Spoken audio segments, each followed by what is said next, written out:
Now listen to this very, very keenly. Last year, November 2024, President William Samuel Arap Ruto officially appointed Raila Odinga's sister by the name Dr. Wenwa Akinyi in a state job as the chairperson of the Kenya Marine and Fisheries Research Institute, a very senior position. That is through the broad-based government between Ruto and Raila Amolo Odinga. Then 3 days ago, President William Ruto, through the broad-based government again, officially appointed Raila Odinga's nephew by the name Jaoko Oburu Odinga, who is the son of Raila Odinga's brother, Oburu Odinga himself, as the special economic advisor and to replace Moses Kuria. Let me give you the shocking details in this particular analysis here.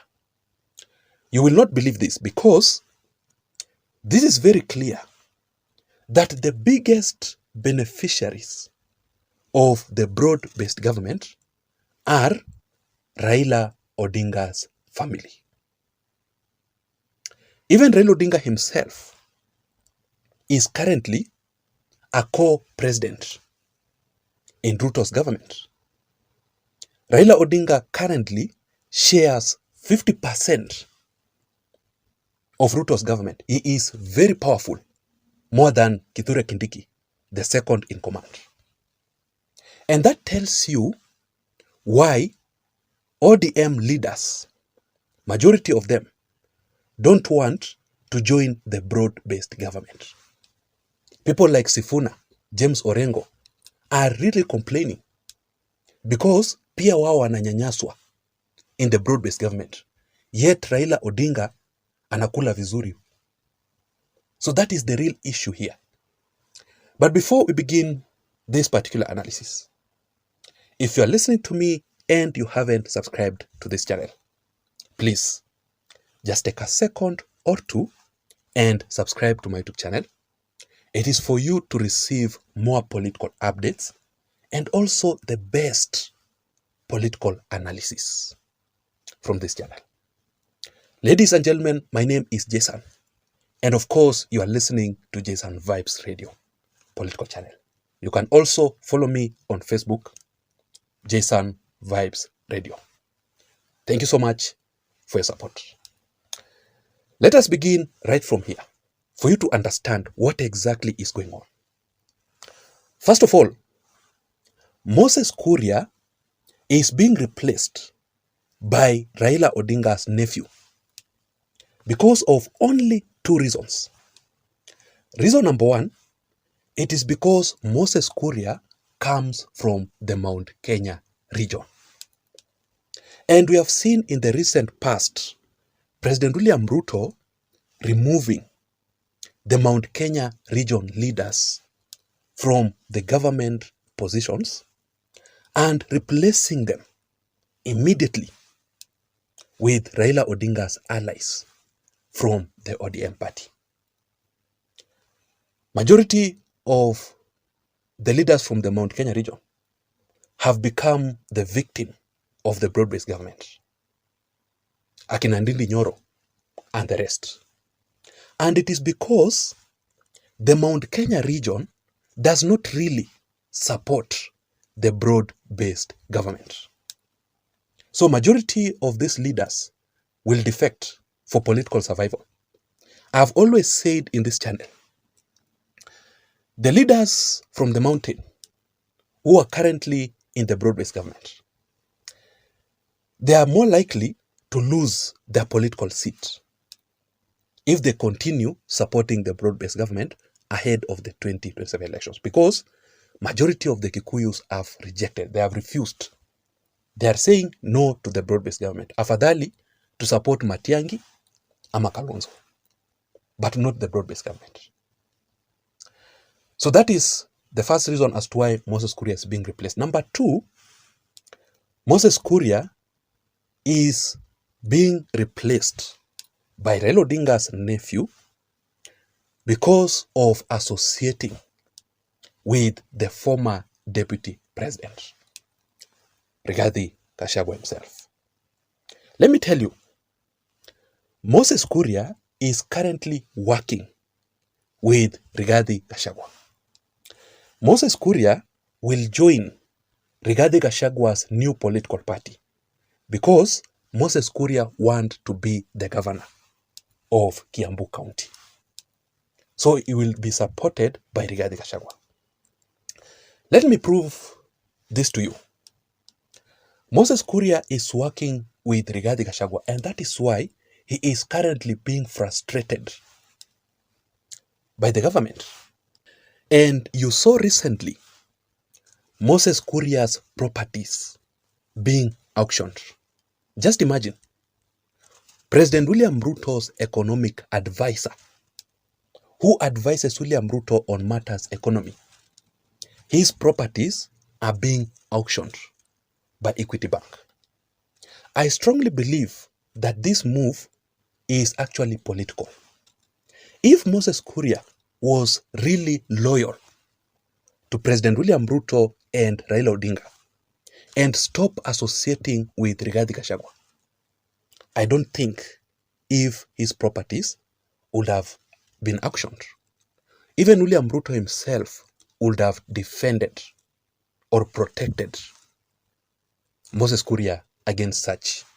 As a matter of fact, I want you to watch this short video here of what Rigathi Gachagua is saying, how Moses Kuria is being frustrated by William Ruto in government.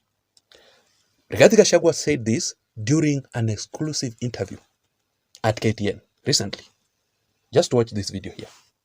Bright leaders from the Mount Kenya region. And today he's in problems. When Moses Kuria was Minister for Trade, he's the one who started the county aggregation and industrial parks. A brilliant idea. Since they removed him from there, that project is stuck. And when I asked President why he's sacking him, he said that he's a thief. You know? So today I'm wondering, I have seen Moses Kuria is being auctioned. If Moses Kuria had stolen anything from anybody, how come he has nothing? He has no money to pay his debts, you know? And I knew, you know, the issues that took place in Kenya National Trading Corporation, KNTC. The procurement was done in State House. And when they brought edible oil and rice and there was a scandal, they wanted to push it to Moses Kuria and another lady called Pamela who has been taken to court. And they have used this thing to intimidate Moses Kuria, that they can open, trumped up charges against him.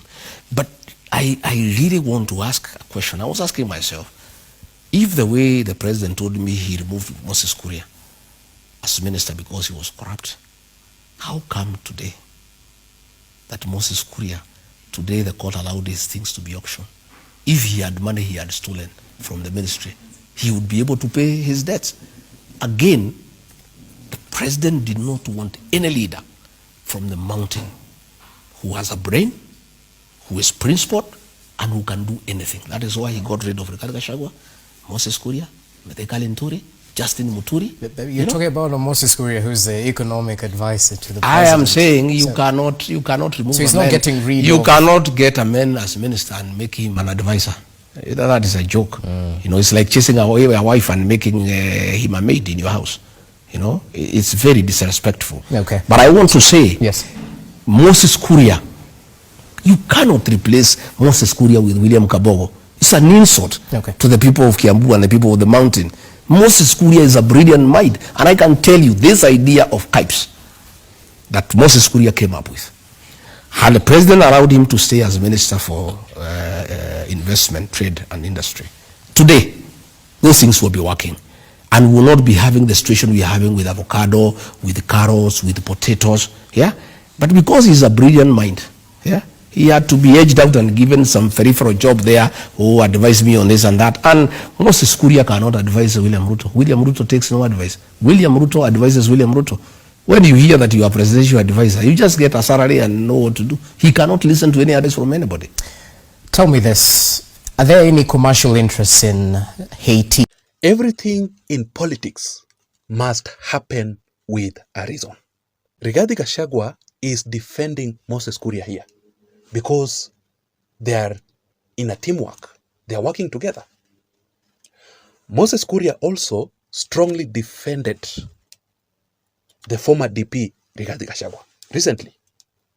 When Rigathi Gachagua was attacked by goons at the BCEA church in Kasarani, and shots were fired by Rigathi Gachagua's security. Let me read for you this particular statement here by Moses Kuria himself, who was blaming President William Ruto after that particular incident. Just listen to what Moses Kuria is telling President William Ruto here. This is utterly ungodly. Leave your backward and primitive political wars out of places of worship. Today was AIPCA, Kendall Reloaded. The lightning that will strike us is still loading. Pole sana Rigathi Gachagua. Again, everything in politics must happen with a reason. There is no coincidence. Moses Kuria is defending Rigathi Gachagua because of a political reason. They are working together. They are in a teamwork. You see? Then Moses Kuria is being replaced by Raila Odinga's nephew as William Ruto's economic advisor. Let me read for you this template here that shows all these details. It begins by saying this: the Republic of Kenya, then the presidency, then executive office of the president himself. The name is Jaoko Oburu Odinga. You see? Then the position is the special advisor of the president, William Ruto, in economic empowerment and sustainable livelihoods. That is it. I want us to wait and see how things will turn out to be. But what I'm sure of 100% is that more leaders from the Mount Kenya region will be kicked out from Ruto's government if they will support the former DP Rigathi Gachagua. If they are not loyal to William Ruto and Raila Odinga in the broad-based government, wako kwa shida. I don't know what to think. I want to know your opinion in the comment section down below. Please don't forget to subscribe to this channel for more political updates. And remember, this is Jason Vibes Radio, political channel. See you in my next video analysis. I'm out.